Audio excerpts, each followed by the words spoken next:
ప్రపంచంలో మోసం చేయడం చాలా సులువని ఎస్పీ సాయి శ్రీ అన్నారు. ఏ అధికారి వీడియో కాల్ ద్వారా కాల్స్ చేయరని ఎస్పీ స్పష్టం చేశారు. ఏ డాక్యుమెంట్ ని వాట్సాప్ ద్వారా పంపబోరని చెప్పారు. ఒకవేళ పంపినా పోలీస్ స్టేషన్లో విచారిస్తారని తెలిపారు. సైబర్ మోసాలపై ప్రజలు అప్రమత్తంగా ఉండాలని సూచిస్తున్న ఎస్పీ సాయి శ్రీతో మా ప్రతినిధి హారిక ఫేస్ టు ఫేస్. ప్రస్తుతం ఈ డిజిటల్ అరెస్ట్ చాలా పెరిగిపోయింది. అందులో ముఖ్యంగా ఈ సైబర్ నేరాలు ఎక్కువ అయిపోయాయి. దీనికి సంబంధించి ఎప్పటికప్పుడు అవేర్ చేస్తున్నప్పటికీ ఎక్కడికక్కడ ఈ డబ్బులు పోగొట్టుకున్న వాళ్ళ సంఖ్య ఇంకా పెరుగుతూనే ఉంది, ఎక్కువగా వస్తూనే ఉన్నాయి కేసెస్. సో దీని గురించే మనతో పాటు వివరించడానికి ఎస్పీ సాయిశ్రీ మేడం ఉన్నారు. మేడంతో మాట్లాడదాం. మేడం, మీరు చెప్పండి, జనరల్గా ఇప్పుడు డిజిటల్ ఎరా వచ్చినప్పటి నుంచి వెళ్ళి ఈ సైబర్ నేరాలు ఎక్కువైపోయాయి. దీని గురించి మీరేం చెప్తారు అండ్ ఎలా అవేర్నెస్ పొందాలి అంటారు? సో డిజిటల్ ఎరా అనే చెప్పొచ్చు. మనం దీని నుంచి తప్పించుకోలేము. సో దీనిలో ఎలా మనము ముందుకు వెళ్తాము అన్నది ప్రతి ఒక సిచ్యువేషన్కి ఒక్కొక్క ప్రాబ్లం వస్తుంది. సో అట్లా ఇప్పుడు మనము సేఫ్ ఎట్లా ఉండాలన్నది ప్రాబ్లము.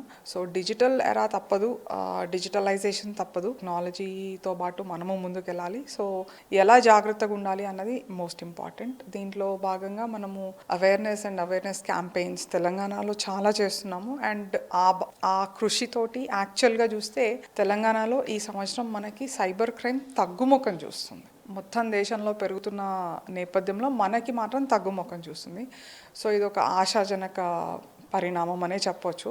సో డిజిటల్ అరెస్ట్ అవి కూడా మళ్ళీ చాలా రోజులు లేవు. మళ్ళీ అంటే ఆఫ్టర్ మనకి బిఎస్ఎన్ఎల్ కాలర్ ట్యూన్ ఉండేది డిజిటల్ అరెస్ట్ మీద, అది ఆగింది కొన్ని రోజుల తర్వాత మళ్ళీ ఇప్పుడు డిజిటల్ అరెస్ట్ అనేది మనకి మళ్ళీ వినిపిస్తూ ఉంది. సో డిజిటల్ అరెస్ట్ అని ఎవరన్నా ఫోన్ చేస్తే ఫస్ట్ అండ్ ఫార్మోస్ట్ గుర్తుపెట్టుకోవాల్సిన సంగతి ఏంటంటే, పోలీస్ అన్నది ఎప్పుడు ఫోన్లలో డిజిటల్గా మేము ఒక మనిషిని అరెస్ట్ చేసే అధికారం మాకు లేదు. ఓకే, సో పోలీస్కి కానీ ఏ లా ఎన్ఫోర్స్మెంట్ ఏజెన్సీ సిబిఐ అని సెబి అని ఇదని అదని ఏ పేరు పెట్టుకున్నా ఏ డాక్యుమెంటు మాకు వాట్సాప్లో పంపించడానికి లేదు. అండ్ మాకు ఏ విధంగానూ ఆ ఫోన్ కాల్స్ వీడియో కాల్స్లలో అరెస్ట్ చేసే అధికారం లేదు. ఒక్కొక్కసారి మేము డాక్యుమెంట్ పంపిస్తాము, బట్ ఆ డాక్యుమెంట్లో ఏముంటుంది, మేము పలానా పోలీస్ స్టేషన్ నుంచి ఈ డాక్యుమెంట్, సో ఇది వచ్చినాక 15 రోజుల్లో వచ్చి మాకు పోలీస్ స్టేషన్లో కలవండి అని అంటాం అని ఇన్ఫర్మేషన్ ఇవ్వడానికే మేము వాట్సాప్ వాడగలుగుతాం తప్పితే not for any form of arrest.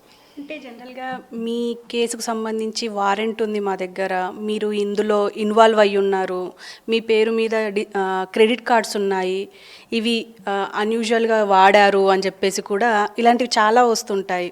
అంటే జనరల్గా క్రెడిట్ కార్డ్ వాడే ప్రతి ఒక్కరికి ఇది ఒక ఫోబియా ఉంటుంది, అంటే నా క్రెడిట్ కార్డ్ ఎక్కడైనా మిస్యూజ్ అయిందా అని చెప్పేసి. సో దీని గురించి ఏం చెప్తారు?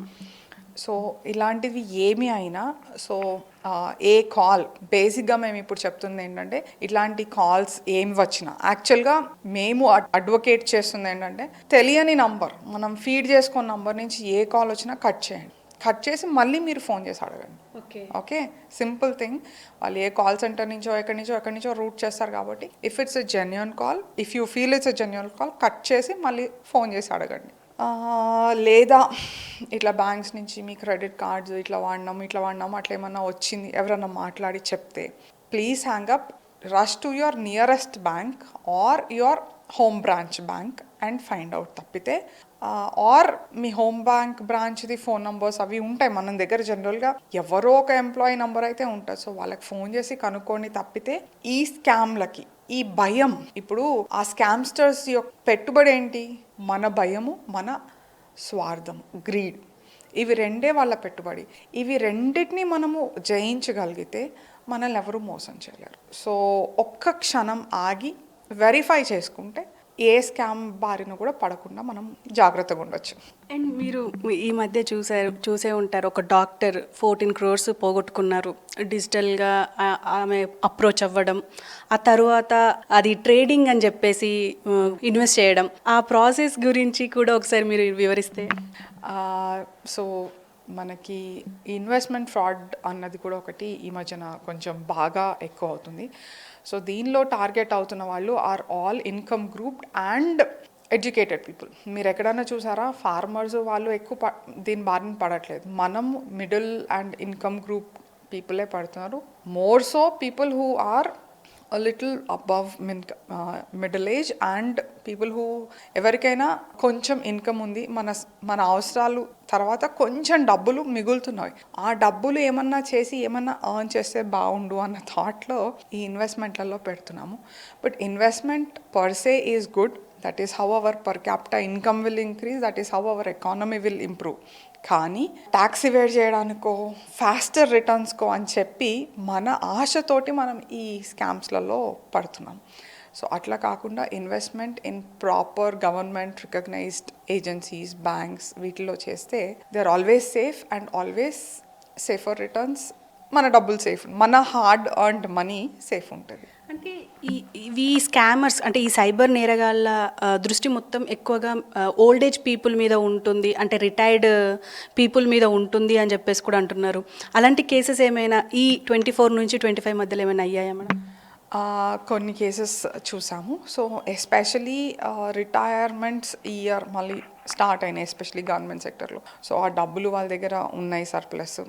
ఇదొకటే కాకుండా ఇంకొక రీజన్ వచ్చి after so many years of service సడన్గా వాళ్ళు ఇంట్లో ఉండేసరికి ఐఆమ్ బీయింగ్ యూజ్లెస్ అన్న ఒక ఫీల్ తోటి వాళ్ళు నేను ఏదో ఒకటి చేద్దాము, వీళ్ళు వాట్సాప్లోనే కాబట్టి అంటే వాట్సాప్లో కాలక్షేపం చేస్తున్నప్పుడు ఈ ఇన్వెస్ట్మెంట్ ఇవి వస్తుంటాయి. వాట్సాప్, సోషల్ మీడియా, టెలిగ్రామ్ కానీ, సిగ్నల్ కానీ, ఇన్స్టాగ్రామ్ ఎక్కడి నుంచి అయినా ఇట్లాంటివి వచ్చినప్పుడు సో నేను ఖాళీగా ఉన్నా, లెట్ మీ బీ యూస్ఫుల్, నేను ఏమన్నా చేస్తే బాగుంటుంది అన్న ఒక థాట్ తోటి చాలామంది దానికి వెళ్తున్నారు. సో ఇన్వెస్ట్మెంట్ స్కామ్స్లో మేము చెప్పే ఒకటే ఒక ఇంపార్టెంట్ ఇదేంటంటే మనల్ని తీసుకెళ్ళి ఇంకొక గ్రూప్లో యాడ్ చేస్తారు, అది నమ్మొద్దు.